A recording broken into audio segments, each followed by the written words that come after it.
Who is the best character in each Final Fantasy? Well, there's a lot to consider. Combat ability, personality, size of butt, vibes. Well, in this list, I'm putting battle prowess first. But as you'll see, sometimes other factors are gonna have to override that. But not in Final Fantasy I. In this game, there are no vibes, just 4 warriors of light and 6 jobs they can choose between. And the best one is undoubtedly the warrior.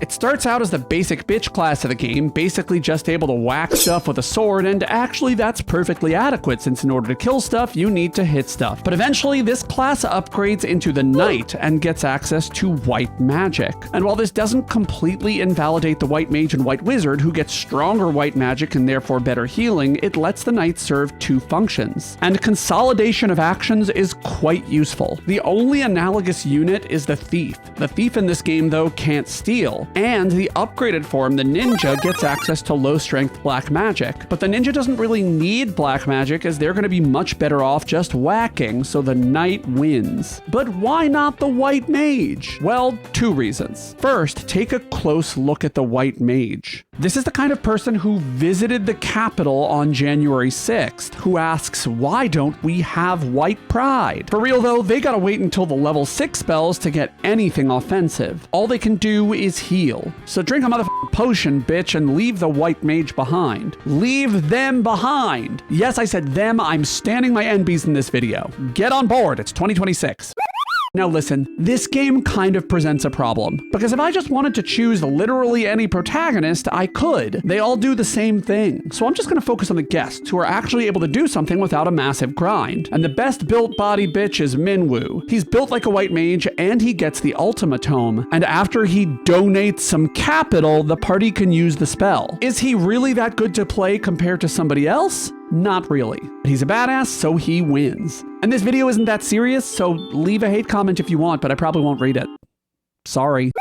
Final Fantasy III is yet another game with identical protagonists, but we at least have jobs. And you might think the best job in this game is the Black Belt, who can deal tremendous bare-handed damage. But there is a problem with bare hands. First of all, they belong to bears. Leave the bears alone, guys. But second, in order to get the best damage out of the black belt, it needs to be in the front row, which I don't like, because then your character has to take more damage and is more likely to die. But there's another class that doesn't have that restriction. The ninja, because the ninja has the power to throw shit. And when you throw the most powerful weapons, you can do a crap ton of damage from the back row, meaning you can stay safe, meaning the ninja wins. But now for something a little more interesting. Final Fantasy IV is the first game in which the characters are actually unique, which is good because I'm getting bored of generic friendos. There are actually a bunch we could call the strongest. Rydia's summons are fantastic, it can damage and support. Rosa can use holy as well as strong white magic. But the best character in this game is Super Himbo Cecil. He starts as a Dark Knight with an attack that hits everyone, but I feel like the devs knew that would be too powerful later in the game, so they drop him to level 1 and turn him into a paladin. And if he ran a school, he'd be a Prince of Paladin. He gets some small white magic, which allows you to save some of Rosa's MP for offense, but beyond that, he gets great physical offensive skills with swords. And while Rosa and Rydia can potentially do more damage, particularly at higher levels, their spells have delay attached to them. That means they can potentially be killed before they can cast. Cecil has no such issue. Are the vibes off? Yes, he's a homicidal maniac. Clearly not the most likable guy, but I'm gonna give him a pass because I can't switch out party members anyway. At least not in the original game. Okay, we're back to jobs in Final Fantasy V, but each character has their own personality, which at least allows me to do a quick vibe check. And honestly, my personal favorite is Kryl, who literally hops a ride on a meteor to come help out. She also yells at Galuf, and he requires discipline. Ferris is a close second because pirates are great. They are.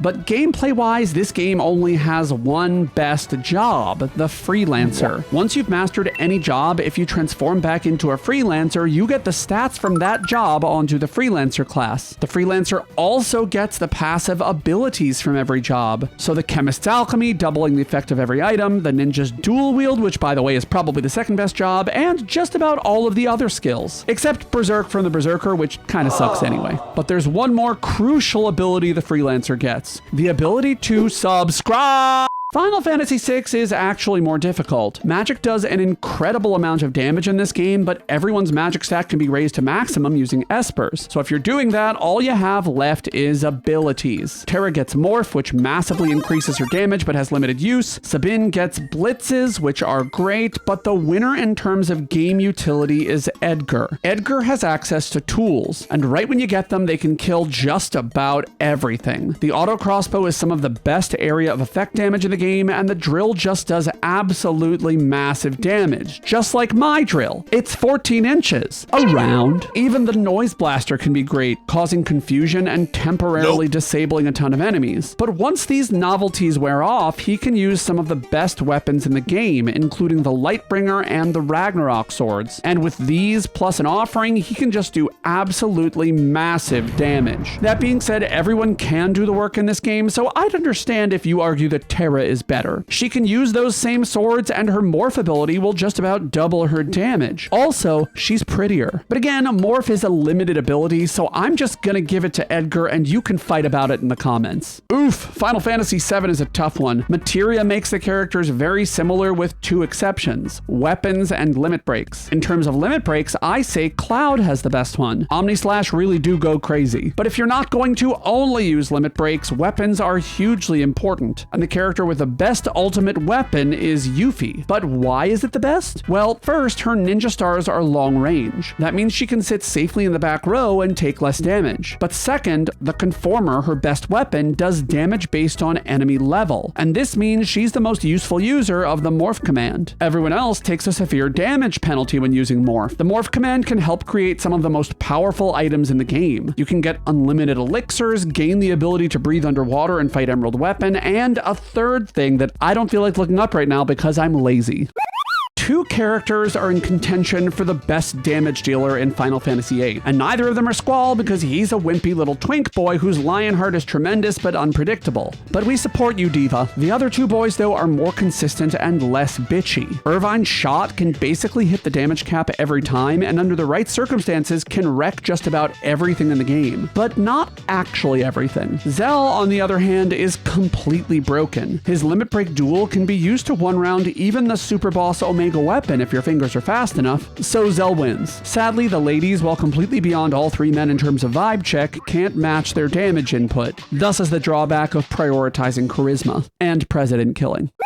The power levels in Final Fantasy IX can be a bit wacky, mainly because of the changes they made in the limit break system. Well, trance in Final Fantasy IX. By the way, NG Plus and I did an entire ranking video of every single limit break in Final Fantasy. I will link it in the Discridly-Do and at the end of this video. Anyway, the problem is that trance is super unreliable. Once an enemy whacks you and gives you the status, you must use trance right then and there. It wears off at the end of the battle. But there are a few characters who, with very little work, can do a ton of damage outright, even hitting the damage cap. Quina, for example, can use Limit Glove, but this requires them to be at 1 HP. Zidane can use the Thievery skill, but the setup for this honestly takes forever. He has to steal a bajillion times to set it up. Freya's Dragon Crest, similar, though I think it's better since you can max it out before you even get the skill by slaying dragons. But still, lots of work. But Vivi. Vivi eventually gets a couple of tools that make this job very easy. The Flare spell combined with Reflect ×2, which doubles damage if a spell is reflected, can easily cause him to max out his damage. And eventually he gets the Doomsday spell, which hits everyone, including the party, for shadow damage. So if you give everyone shadow absorbing equipment, you can not only damage every enemy on the field, but also heal the entire party to full. But there's only one person who overshadows Vivi, Queen Braun, because she's very large and literally casts a huge shadow.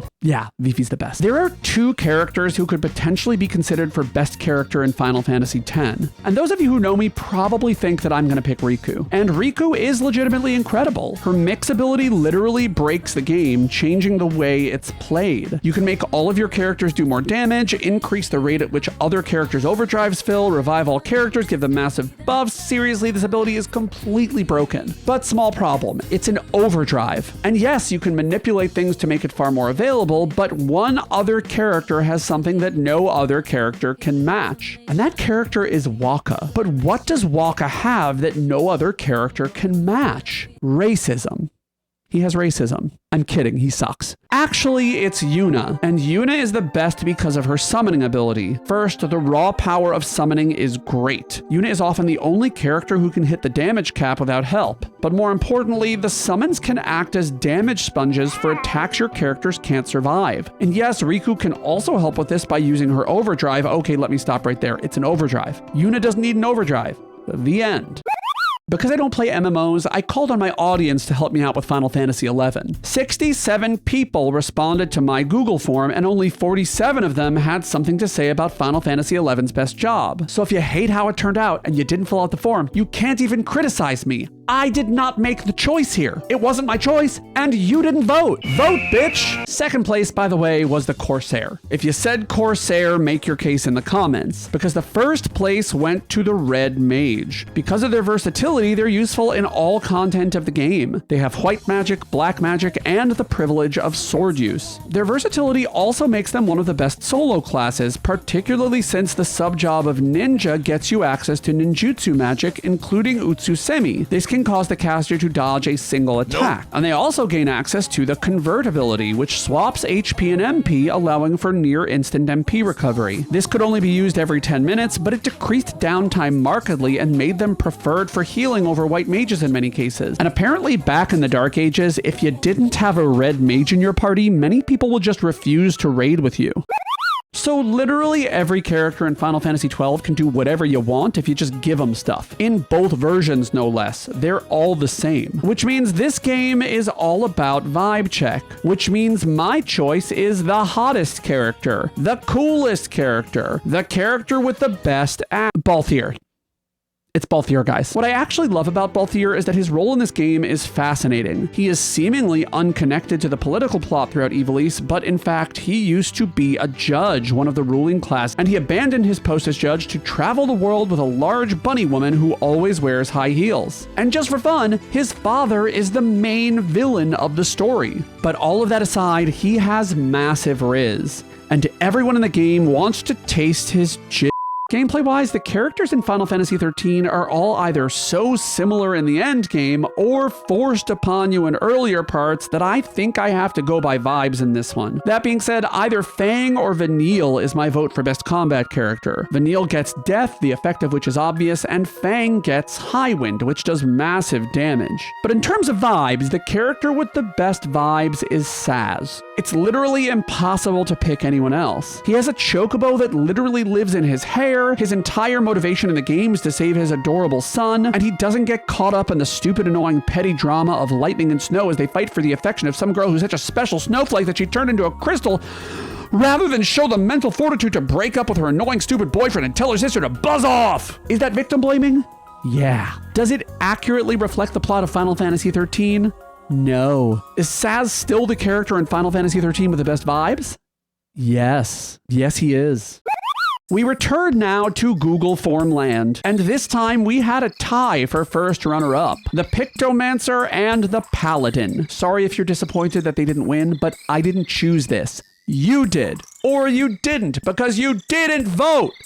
Vote, bitch! The winner, though, is the Warrior. Boring AF, but again, you guys chose it. Don't fuck with me, fellas. You did this. The Warrior is a beefy tank that can stack max HP, reaching a ridiculous peak. They also have some good self-sustain with multiple skills. They have massive unga bunga energy and can also draw aggro with their abilities. And apparently, you all are into all of this. I personally prefer mages. And friend of the channel and solo Final Fantasy XIV challenger Wrath Games enjoys red mages as well. But sadly, he is only one vote. So the winner is the Warrior. Final Fantasy XV is kind of weird since in the original release, the only one I've played, you can only control Noctis. So this is a full vibe check, and the best character is Cindy. I'll give you 2 reasons why. Just kidding, I'm giving it to Prompto. Except I'm not, because he's massively annoying. The best character in this game is Ignis. He is the party's chef. But what really takes the cake is that in his story arc, he actually becomes blind, yet still manages to contribute to combat. That's badass. With only Clive as a controllable character, vibe checks are in full effect. And the character with the best vibes is undoubtedly Torgal. Duh. But since Torgal doesn't talk, the only character I can really give the title to is Sid. He's charming, the dominant of Ramu, and he saves Clive's life at least twice during the story. He ultimately makes a huge sacrifice and gives his powers to Clive, essentially saving the entire world by saving the one person who can fix it. There's no one else who can really take the title of best character. And if you want to know more about the characters of Final Fantasy, click this playlist right here to watch more of my videos. I will see you in the next one. Bye-bye. Locked my cat out so she couldn't get in for this one. Yeah.